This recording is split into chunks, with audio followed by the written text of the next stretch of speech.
Sorry. Okay, No problem. 3, 2, 1. Welcome to a Global Citizens Podcast, episode number 6, season 1. Michael J. Olivier. Welcome once again to a very special episode of their new podcast, which still doesn't have a name. I promise I'm gonna find a name pretty soon. Today we have a friend of mine that I still don't know. Basically, this is the first time we met actually, and I'm quite excited. He's Michael from South Africa. Michael John Oliver from Cape Town. He founded a nonprofit organization called The Entrepreneurs. I'm quite excited to talk about. This is a project. I don't know if this is your Rise project. I also want to talk about your Rise project, and I'm quite excited to talk about different things. Michael aims to make entrepreneurship free and fun to learn from anyone and anywhere. Michael, how are you? Welcome. No, I'm good. I'm good. So actually, the Entrepreneurs was part of my Rise project. It's submitted as my Rise project, but it was actually something I started working on many years ago. But like it was only through Rise it really became something. So it wasn't really something it wasn't really something concrete until Rise. We've been struggling a little bit with the Wi-Fi, so basically, if you're watching this video or listening just to the podcast, please forgive us. This is not in our hands; it's our Wi-Fi. So sorry about that. And basically, Michael, I always ask the guests in this podcast to describe themselves using 3 words. What would be the 3 words that describe you the best? Okay, 3 words that describe me the best would be ambitious, definitely. Another one would be creative, and another one would be compassionate. Those are the first 3 words that came to mind. I didn't prepare for this at all, so these are like just the things that are coming like straight to my head right now. Yeah, it's okay. It's wonderful. So, Michael, I was watching your Instagram account, and I watched your first public speech. I watched you, and I truly believe it's amazing.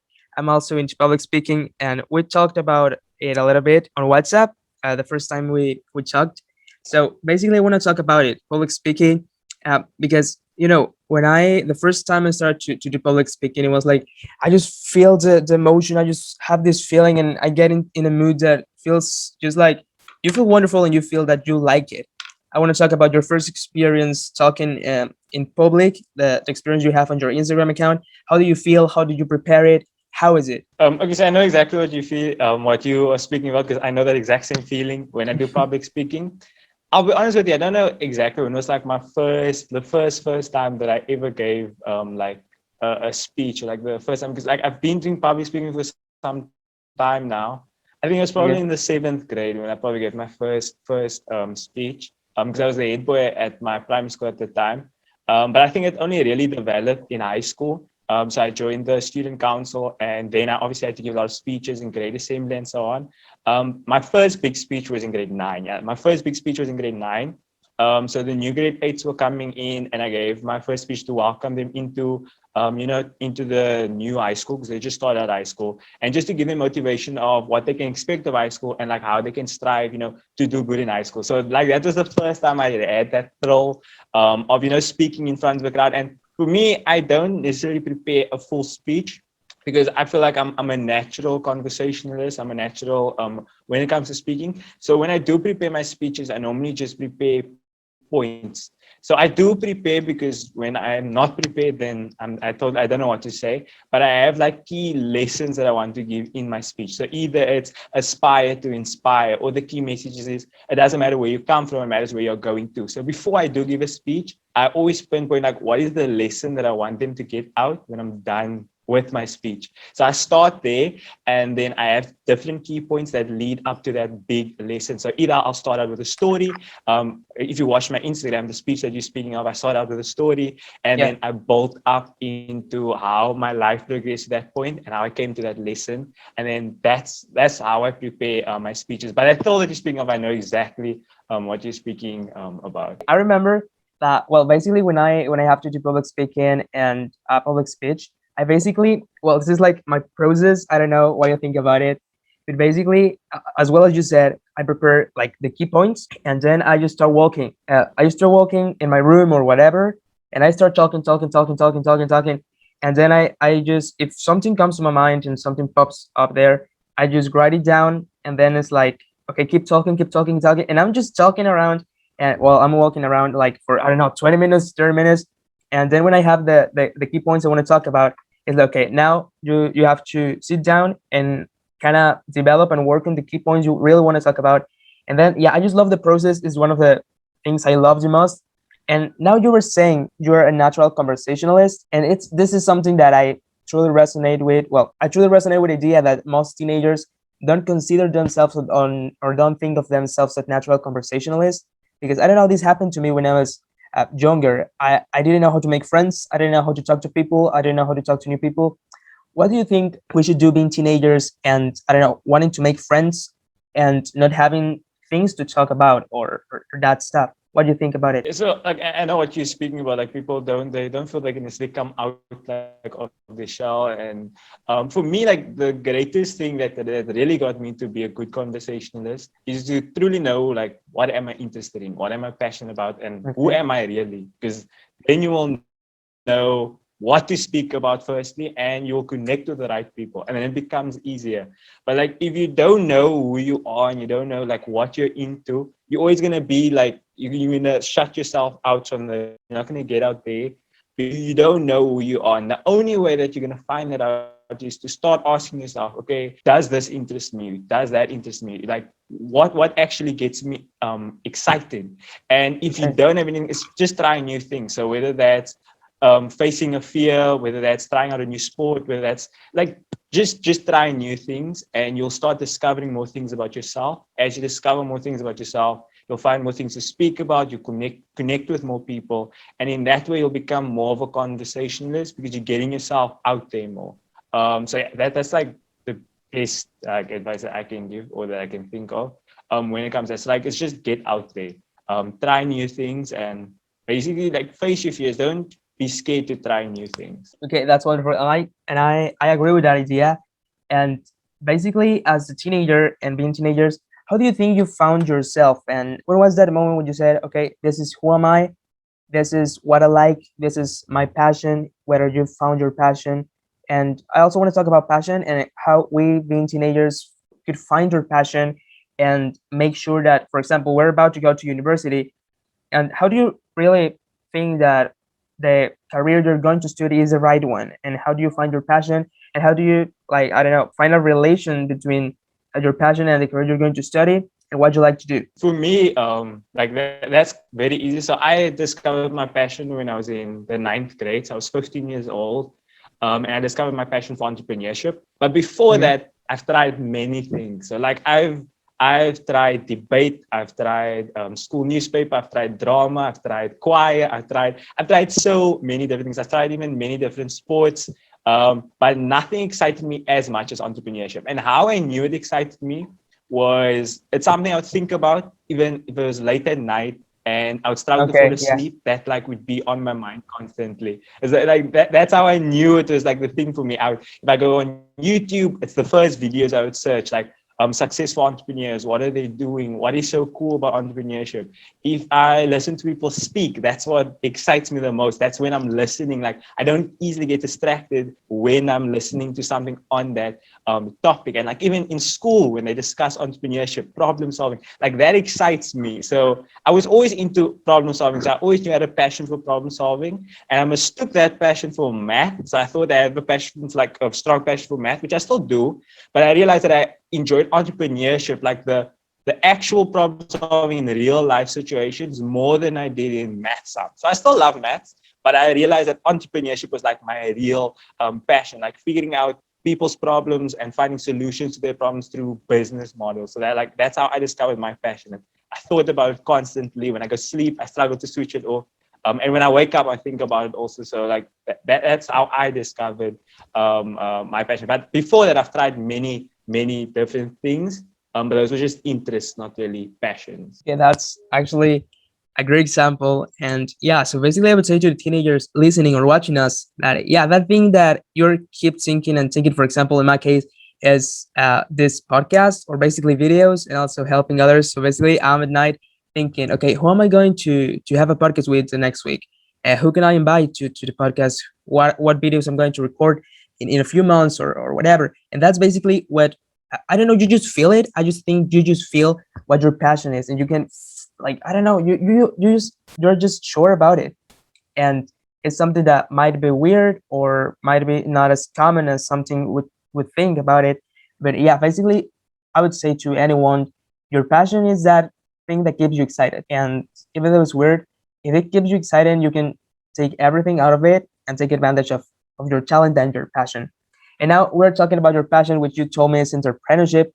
I want to talk about your project. I'm all ears. Okay, so for Rise, the project that I did was, so I did two projects. So the one project that I did was I did a workshop at a primary school, basically introducing entrepreneurship to people from grade 4 already. So it was from grade 4 to grade 7, and basically telling them what an entrepreneur is. And you can imagine being at a primary school and in grade 4s and me just saying this long word entrepreneur, and the way they looked at me, and it was like, what is this? And they loved the idea. And I broke it down and made it easier for them, and I made it Okay. simpler for them. And then the other project I did, which I'm still running, is Teen Entrepreneurs, which is an online platform that makes entrepreneurship free and fun for anyone, anywhere.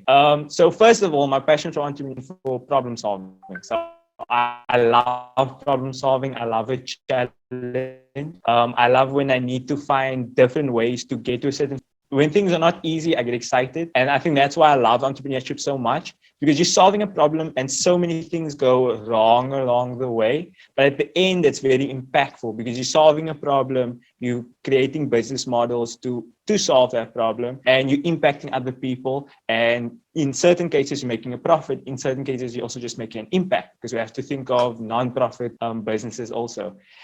So like why I wanted to make it free and fun is because in so many schools there's entrepreneurship programs, but these schools are more privileged schools. When you go to underprivileged schools, children just, they don't know about it, they don't learn about it. It's not a big thing that's being spoken of in their homes. And entrepreneurial thinking is becoming so important, especially after like COVID-19, when like we need to think out of the box. We can't think the same way that we were thinking. And that's why I have that passion for entrepreneurship. And that's why I wanted to bring it to people in less fortunate communities. And that was how it led to being my Rise project. Okay, that's wonderful. And I'm quite interested in knowing the process. Like you're working with a team, right? Basically, I was wondering, how do you call out these guys? How do you recruit the team? How do you know this team was the right one to work in the project? Because I think we sometimes just like work with a team, but they are not as passionate as we are about this thing. I think it's a difficult process to find the right people to work with.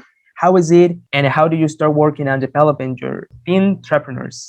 The entrepreneur. No, you said right the first time. So Yes. I get what you're saying.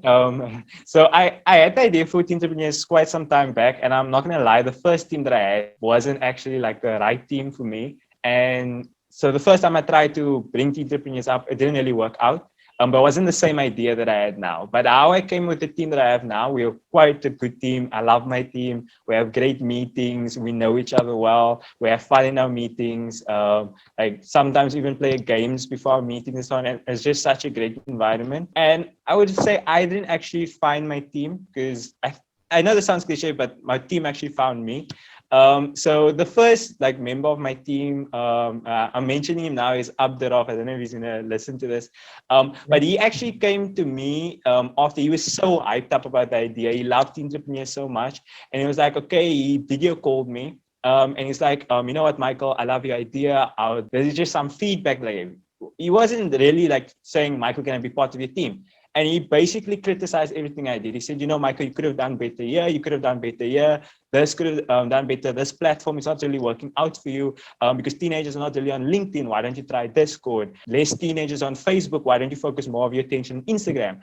And he basically took everything that I did and he gave feedback for all of it. But it was like, you know, you can feel bad because someone's saying this is what you did wrong. But I actually felt good because it was constructive criticism. Like he said, you know, this you're doing wrong. And we actually we're busy improving in those different areas now. And that's how he became part of my team. And then another person, Marcus, that was also part of my team, also someone that has been with me since the first Teen Entrepreneurs video that I uploaded. And he's like, you know what, Mike, I want to also help out. And I guess the team built from people that were passionate about the idea. And then the rest of the team was close friends that I know have strong skills that are helping me in different areas to really build the business into a structure. There's the people I know well, people I can trust. And because we're still small, there's no money yet involved. So it's people that believe in the idea. And I think that's how we Exactly. built the team. And we have values also that like we have like as a ground, like just to connect with each other and work well as a team. Since this was your rice project, I also want to talk about how you came across this idea of rice, this rice project, this rice challenge. How was it? How was the first time you heard about it? In January, I got an email from the African Leadership Academy, and they were saying, you know what, there's this opportunity rise. There's a lot of benefit support, career network, and all of these things, mentorship, a residential summit. I was like, what? And so I was like, okay, let me take my shot at this because this will really help out with my education, obviously, because there's a big sum of money that I need to pay for tuition. So I was like, okay, this is the perfect opportunity for me.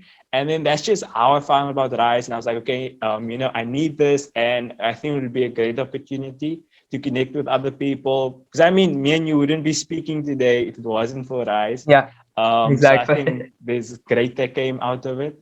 So that was how I came to know about Rise and why I applied. I know this is your podcast, and normally, like, I know you ask the questions, but how did you find about Rise? Okay, thank you, thank you. I like talking about this. I don't remember. I think it was in November, but I also think I started working on this in January. Because I don't really remember. But anyway, I received the message from my school because basically we had a group chat and I got the message and there was like a PDF. And basically I opened it up and then I started to read like the Rise Challenge, be part of this, be part of a global community of teenagers from ages 15 to 17.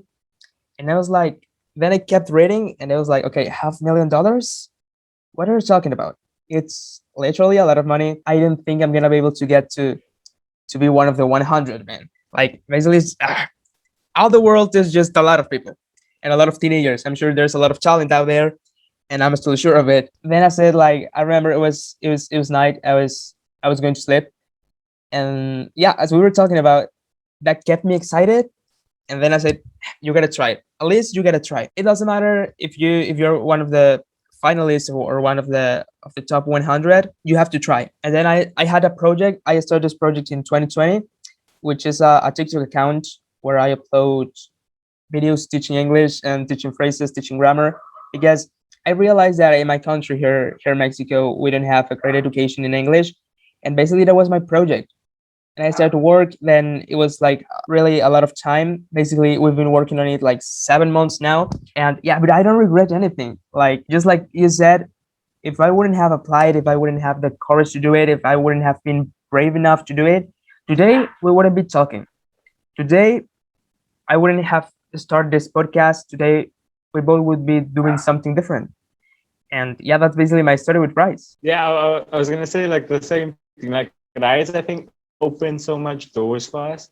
And Yes. you said you ran an English project. I was like, I wanted to say from the beginning that your English is very good. Because I know Thank you're you. Spanish speaking. So I was like, oh no, you speak Spanish. Very, very good. So I was like, okay, no, I can see why that was your project. So yeah, I think your project's also really, really good. Because like through Rise, I found out like English is I thought, from South Africa, I just thought like English is a universal language, like everyone just Mhm. knows English. But like well done the project that you're doing and you should keep it up also. It's a really good and necessary project also. So well done on that Yeah, exactly. also. And I And started to congrats on your English being that good oh, also. thank you.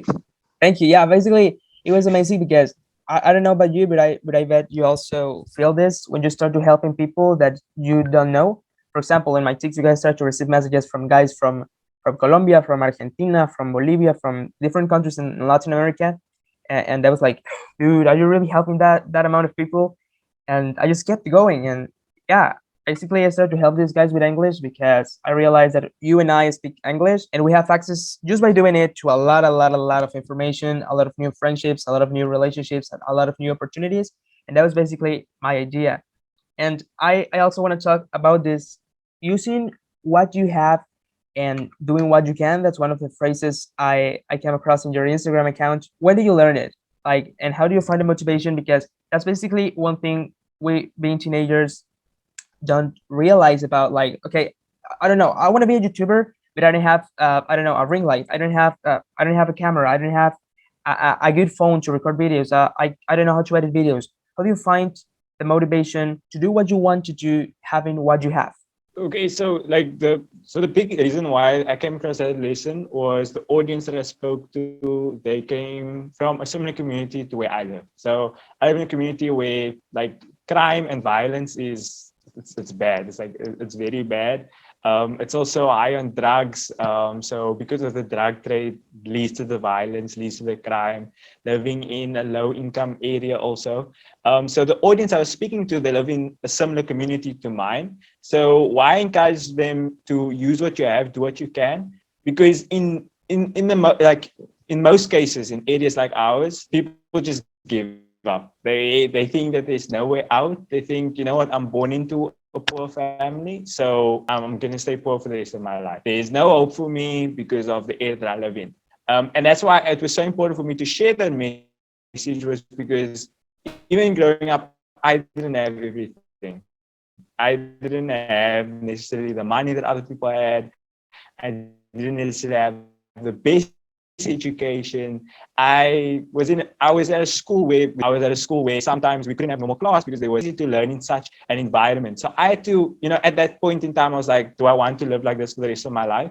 And obviously, no, because I mean, who wants to live in fear for the rest of their lives? Like fearing if tomorrow is going to be your last day. So for me, I felt like I didn't really have a choice because I didn't want to stay in this environment. So I had something I'm working towards. But I also knew that I didn't have necessarily all the privileges that others had. So what I did have was I had passion, first of all. So I knew I was going to find a way. And that's why I love entrepreneurship so much, because it's problem solving. So I know I don't have all the resources, but let me see what I do have. So when I started my YouTube channel, similar, I didn't have a camera. I didn't have the best equipment. So I was like, you know what? I have a phone. The phone wasn't the best quality. At the time I started my YouTube channel, I didn't even have Wi-Fi. So I used data at like my first time when I launched the YouTube channel. And I would stay up like until midnight, because at midnight you get those midnight bundles, which are very cheap. But you basically have to stay up like 12 o'clock at night just to upload the videos. So when I started out, it was a struggle because I had to stay up that late to make the videos and to upload them.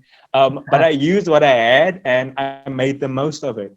I live in a loud neighborhood where you can't necessarily study that great, but I made the most of it. So sometimes I had to stay late up at night also to study.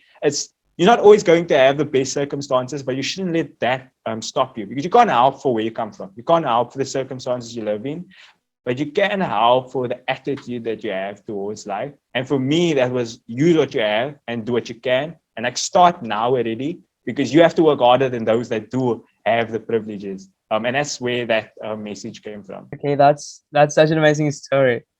I appreciate you sharing this story, which is amazing. And yeah, I just resonate with the passion of doing things. I remember when I started my YouTube channel, my family were like, okay, why do you spend so much time in front of this computer, editing videos, like recording videos, and actually also my friends, like nobody's watching your videos, nobody's watching you, nobody's watching your YouTube channel. Why do you keep doing it? And I was like, I don't know, just like it. I think this is also important, like zooming in on the results you can manage. For example, in our case, I don't know, uploading certain amount of posts on social media instead of the views we get, instead of the subscribers we get, focusing really on the things we can change, and we're really that really depends on us instead of something else, like the views, like the subscribers, like being famous. I really appreciate your message. I really appreciate you being here, Michael. We have no more time, but I hope we have another episode with you. I really appreciate this conversation. And this is always I'm going to do in every single episode of this podcast. I want you to please close your eyes, Michael. Would you? Okay, closing my eyes. Imagine the New York Times newspaper. Do you have it in mind? Now that you have the New York Okay, Times closing my eyes. newspaper, you are there in the front page, next to the Queen, next to a famous singer, and there it is. There you are. It says Michael Oliver, what else does it say? It is 2031, within 10 years from now. What do you think the New York Times newspaper is saying about you within 10 years from now? Can I open my eyes now? Yeah, yeah, yeah. Okay. So that's actually I love this activity. And like the first thing that came to mind for me was Michael Olivier revolutionized education in the entrepreneurship space. Because that is my dream in the world, is to make entrepreneurship available for everyone. So yeah, that was what was on the New York Times, and I love that activity. Like I seriously loved it. Thank you for giving me that experience. That was just amazing. Thank you so much, And Michael. I really love your podcast, by the way. I Thanks so really much. love this podcast. Like I've enjoyed every minute of it. And for your first one, like it's really good. It's really good. You are natural. And like I just enjoyed it. I just enjoyed every minute of it. And I think the last part was my favorite. That was a real good exercise. Yeah, it is. It is. I learned it like a month ago, if I'm not wrong. And yeah, appreciate the conversation. Thank you so much for this opportunity, for being this super special guest. We have to say this is the first time we met. This is the first time we're talking to each other, and I have a lot of more stuff I also want to talk about. Thank you so much, Michael. I really hope we can record another episode pretty soon. Now we're running out of time a little bit, but anyway, thank you so much to everyone watching or listening to this your podcast. Thank you so much, Michael, for being here. Goodbye.